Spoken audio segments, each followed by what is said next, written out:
Hello, Sagittarius, Sun, Moon Rising, and Venus Signs. Kamusta kayo? Saan po nasa mabuti kayong kalagayan? Welcome back po sa Star Tarot. Kung bago kayo rito, welcome din po kayo. Please subscribe, like, share my videos, and leave me a comment po kung naka-resonate kayo. Thank you. So, yung first message po ninyo ay anticipation. Something wonderful is happening. Change is in the air. Open yourself to blessings on their way. Napakaganda. Merong paparating na biyaya. No? Merong magagandang pangyayari, kaganapan na mangyayari or dadating sa buhay ninyo. So, there is change, no, coming your way. Kaya parang i-align nyo na yung energies ninyo into this change na dadating para hindi na to wala na maging sagabal, wala nang obstacle na to get in the way, yung gano'n, ano. So, meron mga biyayang paparating dito. So, good luck sa'yo. So, what else? We have adversity. See the gifts in challenge. One can be taught within the calm, but the greatest lessons are learned from the storms.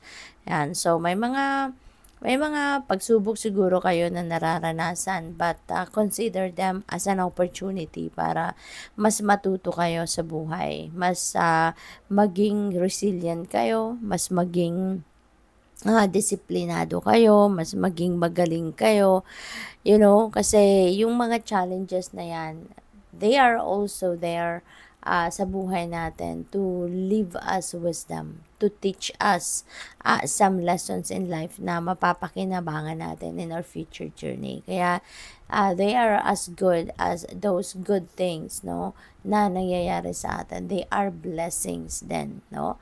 Kaya i-consider ninyo yung mga problema na yan, yung mga challenges na yan, consider them as an opportunity, no? Kaya wag na kayong magtampo sa universe, magalit sa universe, yung gano'n. Just embrace it, no? Kasi they are there, no? For a certain purpose, no? Kaya, yun, anuhin na lang, tawag dito, um, um, hanapin nyo na lang kung ano yung possible solution to these problems and to these challenges, and look into the silver lining of every difficult situation na pinagdadaanan ninyo. Alright? Kasi walang problema na hindi malalagpasan. Walang problema na hindi nasusolusyonan. Okay? So, we have union. You have seen and unseen allies. Draw upon their strength. Join forces with friends and flourish. Ayan. So, hindi kayo nag-iisa. Okay? Huwag kayong malungkot, no? Kasi hindi kayo nag-iisa. Huwag kayong matakot dahil hindi kayo nag-iisa. There are people that can help you. Kailangan mo lang na to reach out, no, to those people na sa tingin ninyo makakatulong sa iyo. Humingi kayo ng tulong, lumapit kayo sa kanila. But never ever think that you are alone, no? Never ever think na wala kayong kakampi rito. Okay? And also, the divine universe is there. No, God is there for you and with you. Yung mga angels ninyo, spirit guides ninyo, ancestors ninyo, they're just a prayer away. Okay? Magdasal kayo because prayers can move mountains, diba? Prayers are powerful.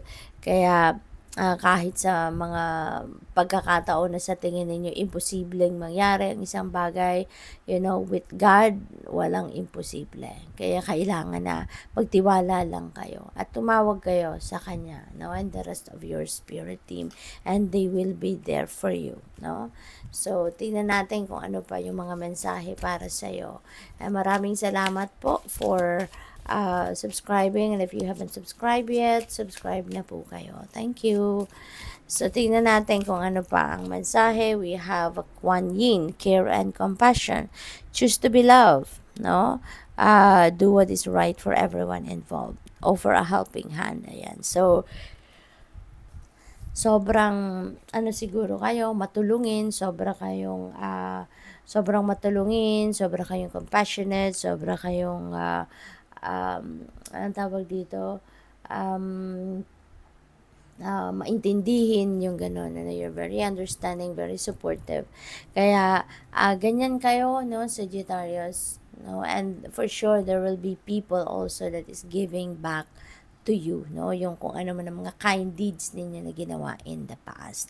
And ngayon, muli, no, you are going to show your compassion, muli, you are going to show your love, no, and pag-care sa ibang tao, and maaaring meron din talaga mga taong humihingi din ng tulong sa'yo, merong mga tao din na umaasa sa iyong tulong, kaya ngayon muli you are going to show your care and compassion to other people, kaya good luck din. We have Holy Amethyst, Divine Alchemy, Move Beyond Current Challenges, ayan, focus on what you desire. Okay, so malalagpasan ninyo kung ano man ang mga problema na yan, kung ano mga adversities na po pwedeng kinakaharap or kakaharapin ng iba sa inyo sa ngayon. Rest assured, no? Huwag kayong mag-alala, huwag kayong matakot na harapin ito kasi malalagpasan at malalagpasan ninyo yan. Alright? And also focus on what you desire. Focus on what you want, no, to happen sa buhay ninyo.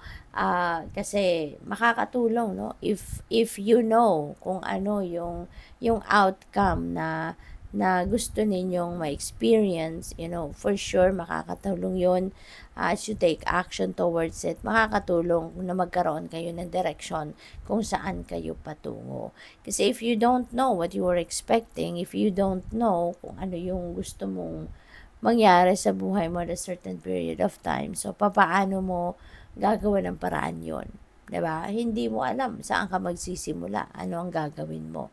Diba? Kaya importante na alam mo, no, you should know kung ano yung gusto mo para malalaman mo din kung papaano mo ito mararating, papaano mo ito makakamit, diba?